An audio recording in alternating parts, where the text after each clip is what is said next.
My brother, the Commander-in-Chief of the Radio Microphone Forces of the Federal Republic of Nigeria, the DG, thank you for finding me worthy to deliver this lecture this day. If Radio Nigeria is to be a political party, that will be my real party. For one reason, uplifting the people and uniting the nation.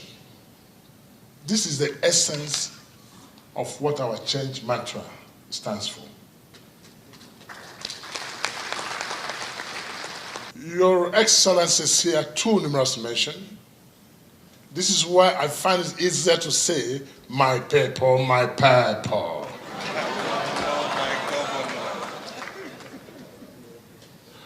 As you can see, I've just been drafted to be a guest lecturer.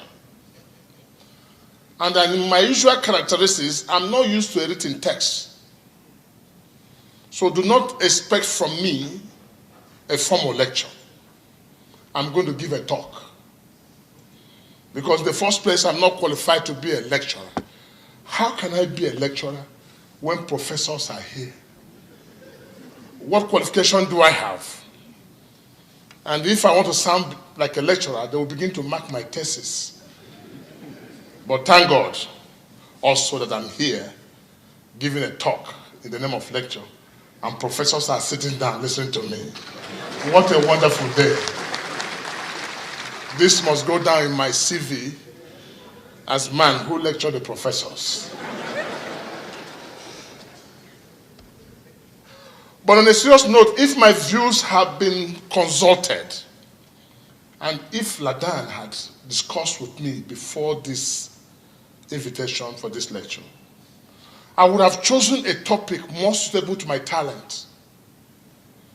I would have loved to discuss of free education as an instrument for national development. I would have liked to talk about philanthropy, but here he dragged me to speak on a very controversial topic, change. And I'm not Muhammad Buhari, the president, who is the commander-in-chief of the Change Armed and Armless Forces of the Federal Republic of Nigeria. So asking me now to speak on this change is like setting a trap for me.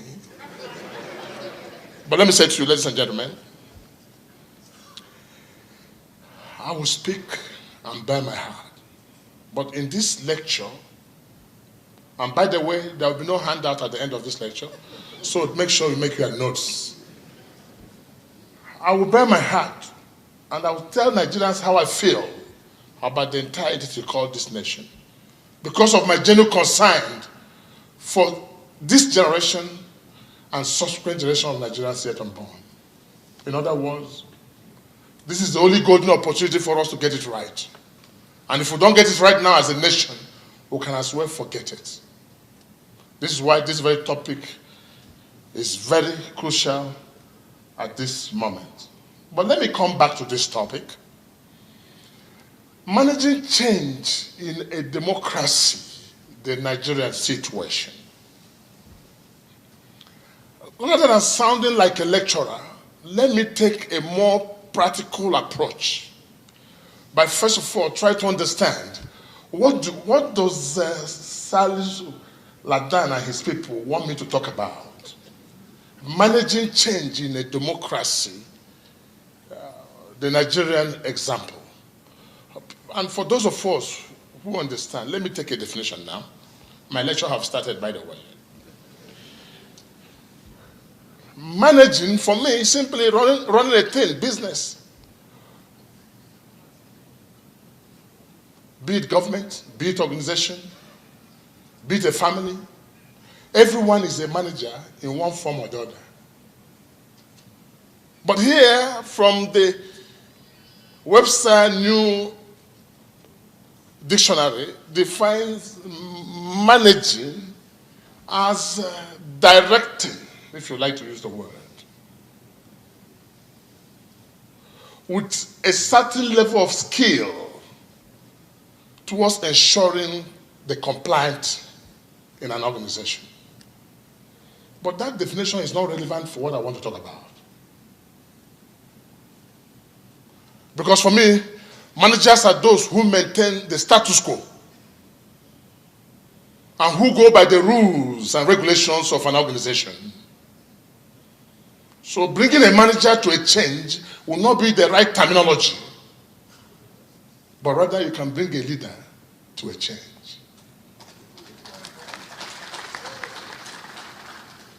But the pivot upon which this lecture will rotate is the word change. What is change?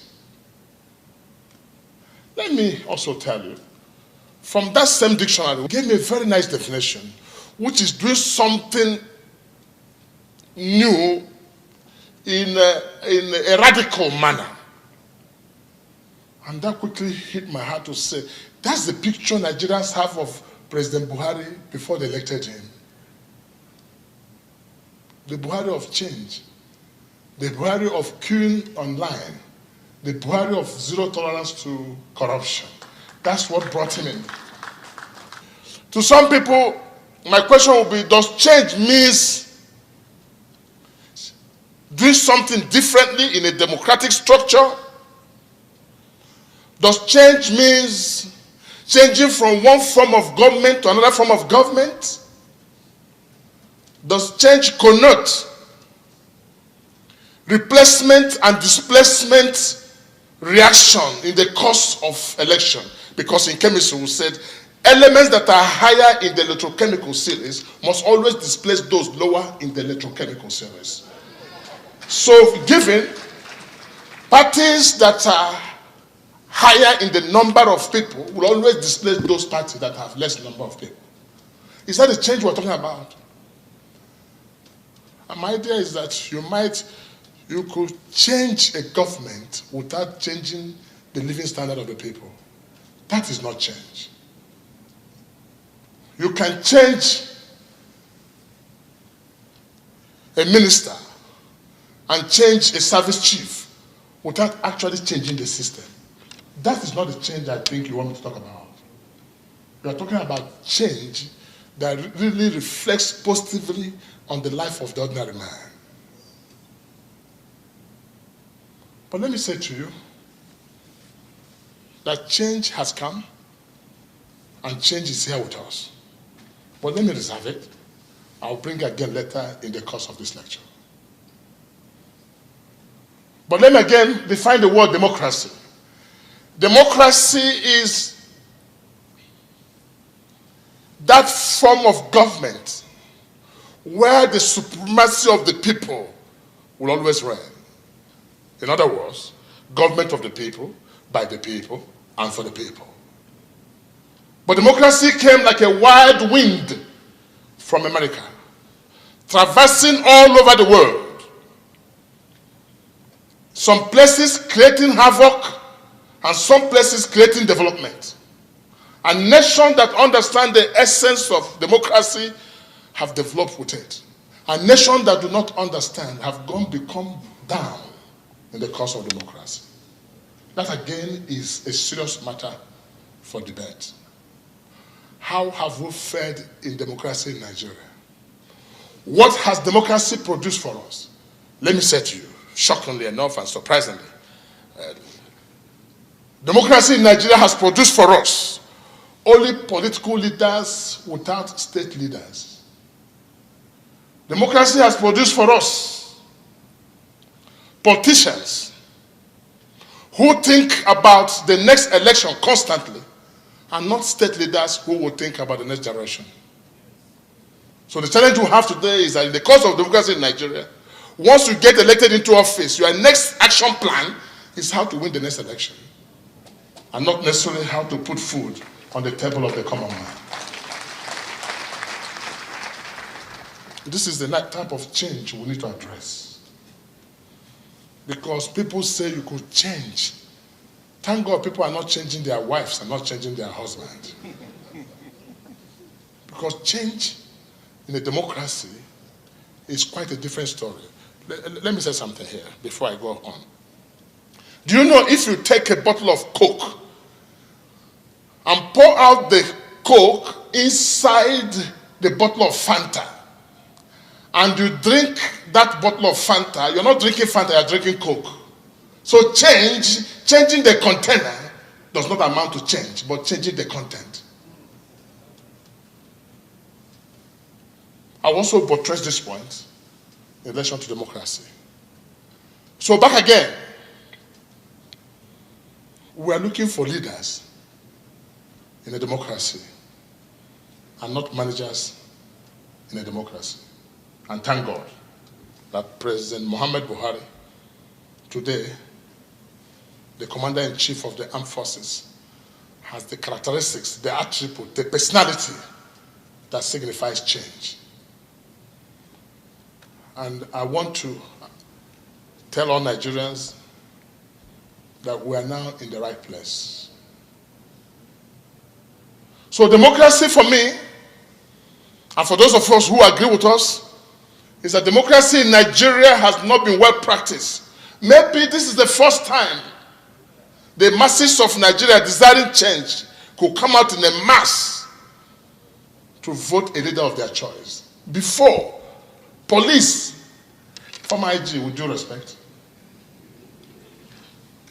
INEC, army, determine who occupies a political position in Nigeria, and those who control the means of production, cash. That is not democracy. That is democracy. The experience we had in the last election, where you can see people literally with gun carrying boxes with uniform, is rather less than what democracy has asked us to do in the Federal Republic of Nigeria. So that change in democratic structure must come. And I want to commend President Buhari for the changes that is going on. And I'm told that the committee has been set up to review the elections that just took place and the role of the military and police and INEC in that matter. That might be the way to start. So if there's action taken now, and this action taken as a deterrent, next time when you call an army man or police or INEC to do the wrong thing, he will tell you Buhari is by the side. Because the fear of Buhari is the beginning of political wisdom.